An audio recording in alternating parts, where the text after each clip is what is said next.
ஜனநாயகன் படம் பல பிரச்சனையை தாண்டி இன்னமும் பிரச்சனையாகவே தான் இருந்துக்கிட்டு இருக்குது.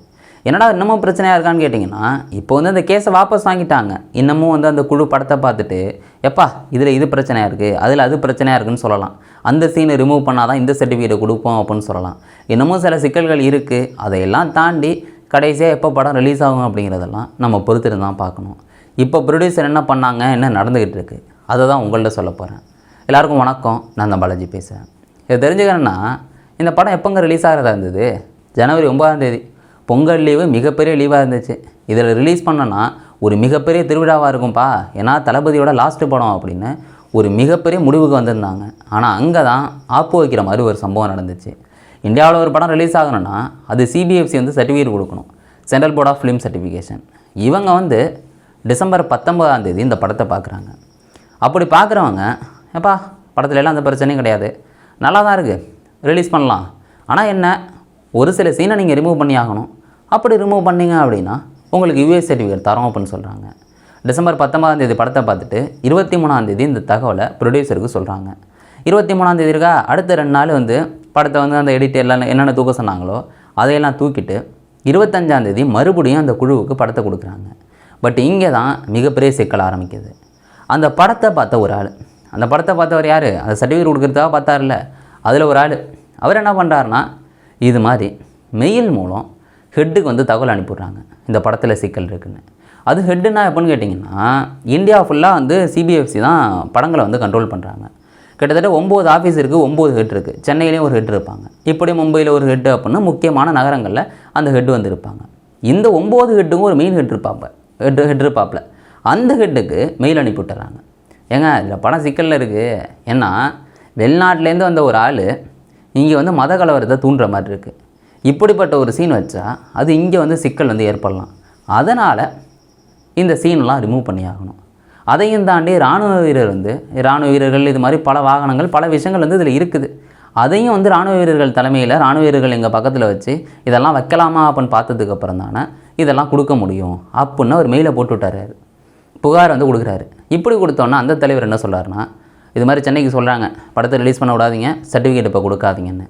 இங்கே தான் பிரச்சனை ஆரம்பிக்குது. உடனே கேவிஎன் ப்ரொடக்ஷன் என்ன பண்ணாங்கன்னா கோர்ட்டுக்கு போனாங்க. கோர்ட்டில் விசாரணை நடக்குது. உடனே அவசரமாக இல்லை கோர்ட்டுக்கு போனாங்க.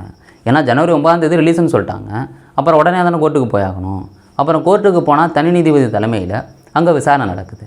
அப்போ நீதிபதி அவங்களே சொன்னாங்க, ஏங்க தை பிறந்தா வழி பிறக்கும், அப்போ ரிலீஸ் பண்ணா என்ன அப்படின்னு கேட்டாங்க. ஆனால் என்ன, தையே இப்போ முடிய போகுது. அப்போயும் வந்து இது மாதிரி வாதங்கள் வந்து மாற்றி நடந்துக்கிட்டே வந்துருந்தது. இங்கே சிபிஎஃப்சி என்ன சொன்னாங்கன்னா, இது மாதிரி பிரச்சனை இருக்குது, அது மறு ஆய்வுக்கு தான் போயாகணும் அப்படின்னு சொன்னாங்க. ஆனால் என்னென்னா நீதிபதி விசாரிச்சுட்டு இதில் எந்த சிக்கலும் கிடையாது, நீங்கள் யூஎஸ் சர்டிஃபிகேட் கொடுங்க, படம் ரிலீஸ் ஆகணும் அப்படின்னு சொன்னாங்க. பட் அந்த சிபிஎஃப்சி போர்டு என்ன பண்ணுச்சுன்னா மேல்முறையீடு போனாங்க. அதே சென்னை உயர்நீதிமன்றத்தில் மேல்முறையீடு 2 நீதிபதி தலைமையில் இப்போ விசாரணை நடந்துச்சு. ஏங்க அவ்வளோ அவசரமாக நீங்கள் மேல்முறையீடு வந்தீங்க அப்படின்னு அந்த நீதிபதி கேட்டாங்க. இப்படி கேட்டோன்னா அவங்களுக்கு அந்த பதில் இது மாதிரி பல விஷயங்கள் நடந்துக்கிட்டே இருந்துச்சு. பட் என்னென்னா இழுபறியாக தான் போணுச்சு, தீர்ப்பே வந்து கிடைக்கவே இல்லை.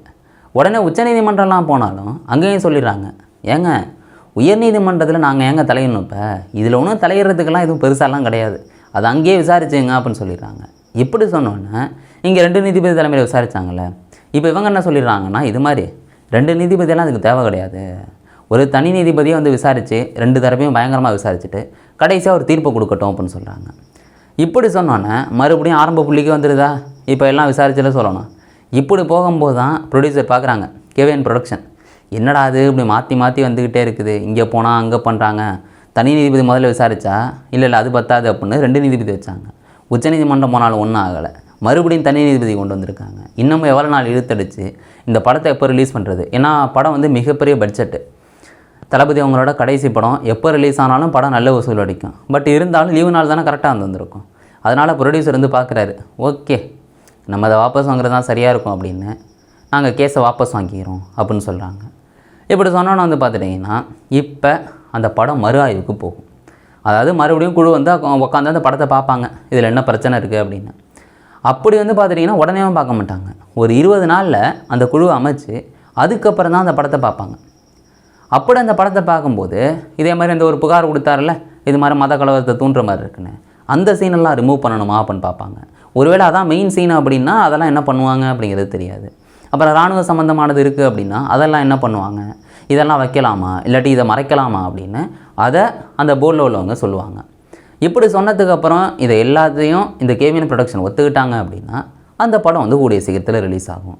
பட் என்னென்னா இன்னும் 20 நாளில் ஒரு குழு அமைச்சு அதுக்கப்புறம் அந்த படத்தை பார்த்து அதுக்கப்புறம் அது யூஎஸ் சர்டிஃபிகேட்டா ஏ சர்டிஃபிகேட்டா அப்படின்னு முடிவாகும். இதில் என்னென்னா அந்த மறு ஆய்வு குழு வந்து இல்லைங்க இந்த படத்தில் சிக்கல் இருக்குது, இதை இப்போ ரிலீஸ் பண்ணக்கூடாது, இதை இன்னொரு மறு ஆய்வுக்கு போகணும், எல்லா கோட்டையும் மறுபடியும் எழுதி ஃபஸ்ட்லேருந்து நாங்கள் பார்க்கணும் படத்தை அப்படின்னு மறு ஆய்வு குழு இன்னொரு குழு வந்து அந்த படத்தை பார்ப்பாங்க. அப்படி பார்த்து அதில் எதுவும் முடிவு வெட்டலாம். இப்படி வந்து மறு ஆய்வு குழு வந்து மறுபடியும் வைக்கலாம், அதெல்லாம் வந்து முடியாது அப்படிலாம் கிடையாது. ஏன்னா அப்படிப்பட்ட ரூல்ஸ் வந்து இருக்குது. இப்படி இழுபறியாகவே இருந்துச்சு அப்படின்னா மறுபடியும் ப்ரொடக்ஷன் கம்பெனி என்ன பண்ணுவாங்கன்னா கோர்ட்டுக்கு போவாங்க. ஏங்க இது மாதிரி இழுத்தடிச்சிக்கிட்டே இருக்காங்க, என்னங்க விசாரிச்சுடுங்க அப்படின்னு சொல்லலாம். பட் அப்படி சொன்னாலும் அங்கே வந்து மறுபடியும் இங்கே வந்து வாய்தாவாக போயிட்டுருக்கும்ல, ஏன்னா நாள் வந்து போயிட்டே இருக்கும்ல. யோசிச்சு பாருங்களேன், ஜனவரி 9 ரிலீஸ் ஆக வேண்டியது. இப்படி இவ்வளோ நாள் இழுபறியில் இப்போ தான் அந்த கேஸை வாபஸ் வாங்கினதுனால தான் மறு ஆய்வுக்கு இப்போ போகுது. இப்படி போய் இதில் என்ன நடக்கும், நான் சொன்ன மாதிரி எத்தனை சீனை கட் பண்ணணும், என்ன நடக்கும் அப்படிங்கிறது நம்ம கையிலையும் கிடையாது. அந்த ப்ரொடக்ஷன் கம்பெனி வந்து வெயிட் பண்ணிக்கிட்டு இருக்கணும். அதுக்கு தான் அவங்க வந்து ட்விட்டரில் வந்து அறிக்கை விட்டுருந்தாங்களே, எல்லாம் எங்கள் தளபதி ஃபேன்ஸு எல்லோரும் வந்து எங்களுக்கு உறுதுணையாக இருக்கணும், எப்போ படம் ரிலீஸ் ஆகுதோ எல்லோரும் கொண்டாடிக்கலாம் அப்படிலாம் வந்து ட்விட்டரில் ட்வீட் போட்டிருந்தாங்க. இது மாதிரி பல விஷயங்கள் நடந்துக்கிட்டே இருந்தது இல்லைங்க. இப்போ இது ஒரு முடிவு கிடச்சிருக்கு அப்படின்னு சொல்லி ஆகணும். ஏன்னா 20 நாளில் குழு அமைச்சு படத்தை பார்த்துருவாங்க, ஒரு சொல்யூஷன் வந்து கிடச்சிரும். பட் இருந்தாலும் என்ன நடக்கும், இந்த சீன்லாம் எந்தளவுக்கு கட் பண்ண சொல்கிறாங்க, இதில் எதுவும் அரசியல் போகுமா, இது மாதிரி பல விஷயங்கள் வந்து இருக்குது இல்லை, என்ன நடக்குங்கிறதெல்லாம் நம்ம பொறுத்திருந்தான் பார்க்கணும். இதில் இன்னொரு விஷயமும் இருக்குது.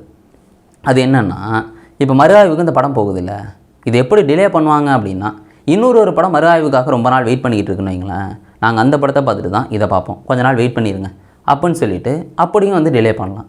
அது எந்த அளவுக்கு போகும் அப்படிங்கிறதெல்லாம் நம்மளுக்கு தெரியாது, நடக்க போகிறத நம்ம பொறுத்திருந்து பார்ப்போம். நான் உங்கள்கிட்ட ஒன்று கேட்க நினச்சேன், இந்த படம் என்றைக்கு ரிலீஸ் ஆகணும் உங்களுக்கு எக்ஸாக்டாக தோணுது? நீங்கள் தோன்றது கரெக்டாக நடக்குதான்னு பார்ப்போமே, இன்றைக்கி கமெண்ட் போட்டு விடுங்க, ரிலீஸ் ஆகிற அன்றைக்கி பார்ப்போம். சரி ஓகே, நாளைக்கு இன்னொரு வழியில் நான் உங்களை சந்திக்கிறேன். Bye guys.